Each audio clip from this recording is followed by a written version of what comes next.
The best Japanese cars in the Fast and Furious.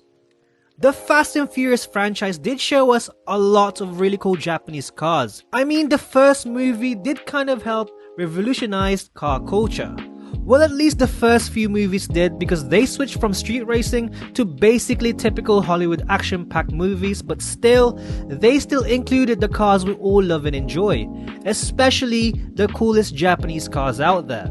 They were all awesome, so in this list I want to start with the cool ones and end up with the most awesome ones. Now this is how I would list them, and your list could look different to mine, so make sure you stay till the end to see if we have the same car on the number 1 spot on this list. And with that, I want to start with the Acura Integra GSR. This car didn't really get a lot of screen time in the movie, but it was famous for this scene.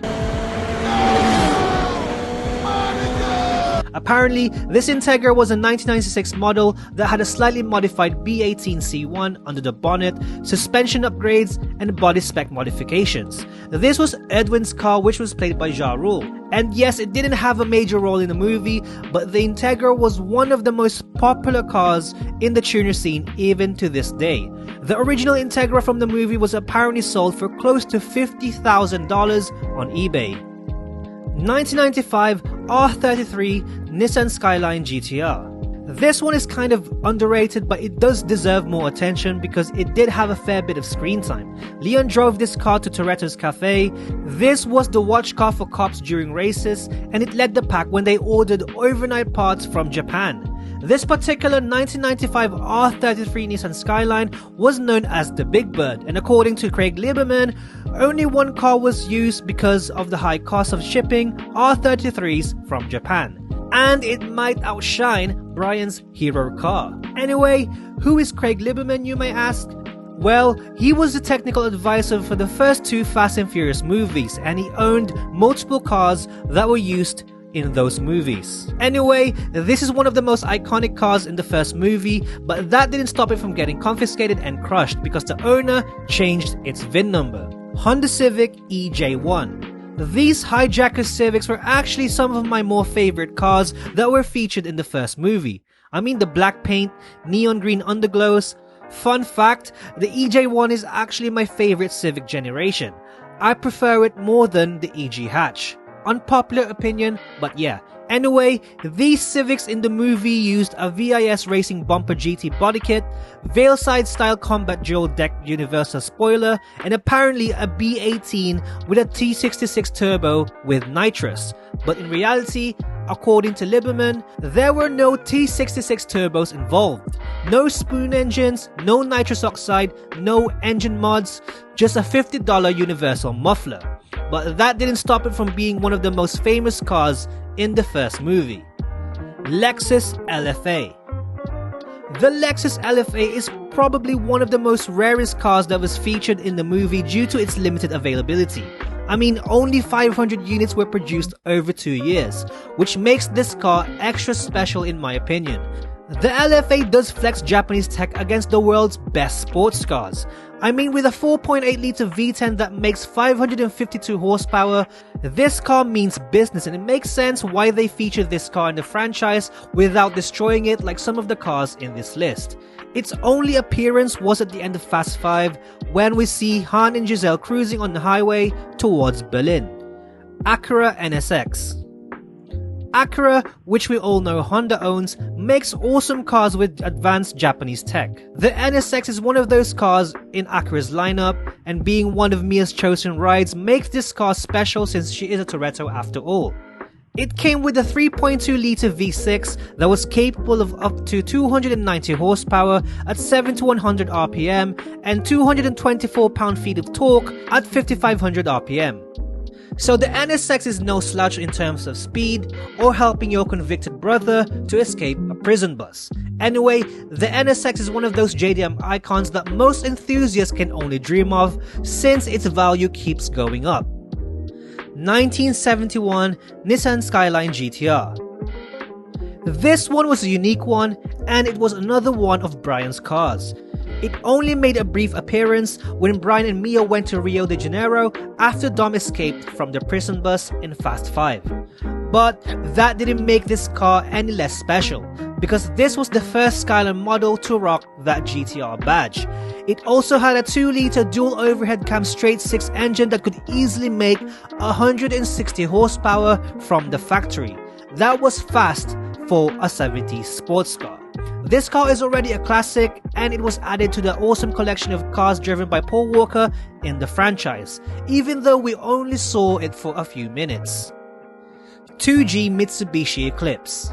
I bet you already knew this car is gonna be on this list. Anyone who has seen The Fast and the Furious will recognize Brian's Mitsubishi Eclipse in Kawasaki green. This particular Eclipse was highly modified and was fitted with a large bore exhaust, intercooler, and an upgraded turbo. But it didn't have the famous 4G63, because it was actually the base model Eclipse, which was the RS. Instead, it would have a Chrysler 420A dual overhead cam 2-liter 4-cylinder engine under the bonnet. I mean, the sound for the Eclipse was actually mixed from a supercharged CRX and a turbo Integra. With all the modifications Jesse mentioned in the movie and the danger to manifold drama this car had, it was only good for 140 horsepower at the crank in real life. Still an iconic car though from the movie. Honda S2000. Yes, it was powerful, and yes, it was fast, and it also played 2 major roles in the franchise. Johnny Trent's 1999 Honda S2000 was one of the best looking villain cars, and Suki also drove a pink one in the next movie. This car was by no means slow because it can reach a top speed of around 155 miles per hour. And also Suki's pink S2K was probably the most attention-grabbing S2K I've ever seen, with its body kit, bright neon pink exterior color, and who could forget the pink neons. It makes sense why the producers chose to make it look like this, since they pretty much needed it to stand out more for the night scenes in the movie. Mitsubishi Evo 7. The 2002 Mitsubishi Evo 7 that Brian O'Connor drove in Too Fast Too Furious has got to be one of the most recognizable cars in the franchise. It was lightly modified in terms of performance. It had Mitsubishi's famous 2-liter 4G63 engine that made 276 horsepower and an HKS Stage 2 clutch, along with other modifications installed by the feds like the tracker this Evo had along with Roman's Eclipse. So you wouldn't be getting away from the authorities that easily with this car, except if you have escape cars like Bride and Roman did in the movie. Nissan Silvia S15 Spec S. A lot of people probably didn't know how special this Silvia aka Mona Lisa was until they saw Tokyo Drift, because this particular S15 was the Spec S, and the Spec S trim wasn't exactly available in the US. The Nissan Silvia S15 Spec S was really ideal for drifting because of its light curb weight and precise handling. No wonder Han loved this car so much. Too bad Sean kind of wrecked it. Mitsubishi Evo 9. I know that this is one of everyone's most favorite cars in Tokyo Drift. After Sean destroys Han's S15 Silvia, Han lets Sean have his red Evo instead. Can you imagine giving the person that crashed your S15 an Evo? I don't know what Han was thinking, but his reason was he wanted Sean to represent him in style and not drive a Hyundai. Anyway, the red Evo hero car had an Evo 8 front end, which confuses a lot of people, but it's actually an 06 Evo 9. It had the famous 2-liter turbocharged 4G63 with RMR air intake and an exhaust system. And I know a lot of you will say that drifting an all-wheel drive car is pretty difficult. And yeah, I agree, but this particular Evo had its front drive shaft disconnected so it can be easily drifted, which effectively makes this Evo a rear-wheel drive car. Nissan 350Z. A stock 02 Nissan 350Z made 287 horsepower, which was already pretty quick, but Veilside added a tiny bit of their magic on DK's 350Z and upped the horsepower to 430. This made the 350Z the most badass and most recognizable villain car in the franchise.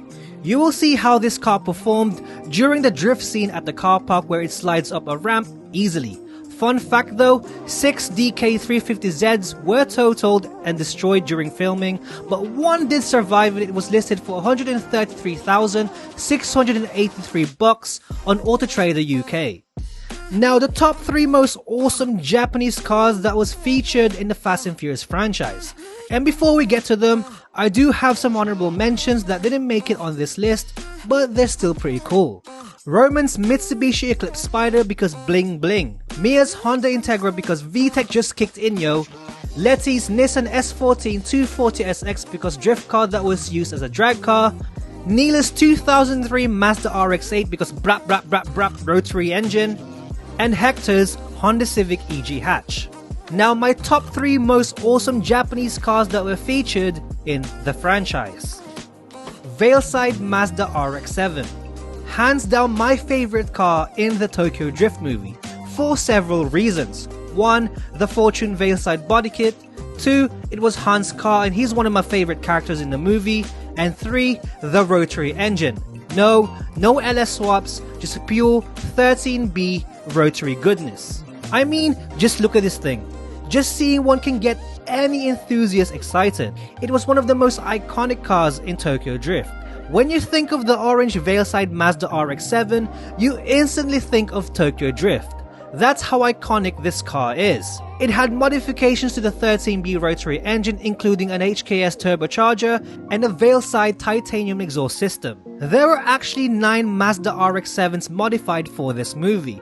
This pretty much had the most screen time out of all the RX-7s that were featured in the first 2 movies. Sadly, we do see it get destroyed in a scene that supposedly killed Han, and only 2 of them survived filming.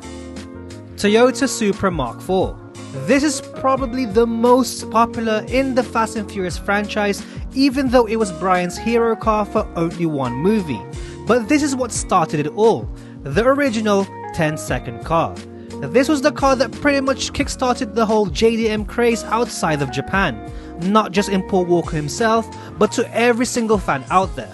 This was the car that got most enthusiasts nowadays into cars. So in the movie, we see it get rescued by O'Connor from the junkyard because he owed Dom a 10-second car. And they all didn't think of it much at first until they saw what was under the bonnet. It had the legendary 2JZ GTE twin-turbo engine, and after ordering overnight parts from Japan and a bit of hard work, it became the most famous hero car in the franchise. It smoked the Ferrari F355 Spider and it beat Dom's Dodge Charger.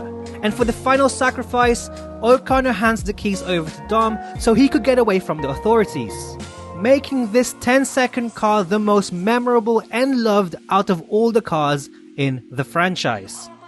R34 Nissan Skyline GTR. Now, why wasn't the Supra number 1 in this list? Well, let me explain. When you think of the orange Supra, you think of the franchise itself. When you think of the R34 or just GTRs in general, you think of Paul Walker. You see, Brian O'Connor, or Paul Walker in real life, seems to have developed a love for Nissan Skylines. And not just in the movies, in real life as well. In fact, he had a collection of cars and many of them were Skylines, including his US legal 1999 V-Spec Sonic Silver R34 GTR. I mean, like Sung Kang or Han in Tokyo Drift, Paul was a true car guy. Anyway, about the R34 Skyline. It was powered by the twin-turbo 2.6 litre RB26 straight 6 and made 276 brake horsepower at 7,000 RPM. This car, in my opinion, is a very special car, not just because it's a JDM icon, it's the fact that it was the car of choice by our favorite car guy, Paul Walker. So how does this list compare to yours? What would be your number 1 pick out of all the Japanese cars in the Fast and Furious franchise? Let me know in the comment section below. And if you're looking to buy a JDM car but don't want to spend an arm and a leg on a Supra or Skyline, you should definitely watch last time's video on the top JDM cars that will increase in value over time. It will give you an idea of which Japanese or JDM cars out there that are still pretty much affordable. And with that being said, thanks for watching.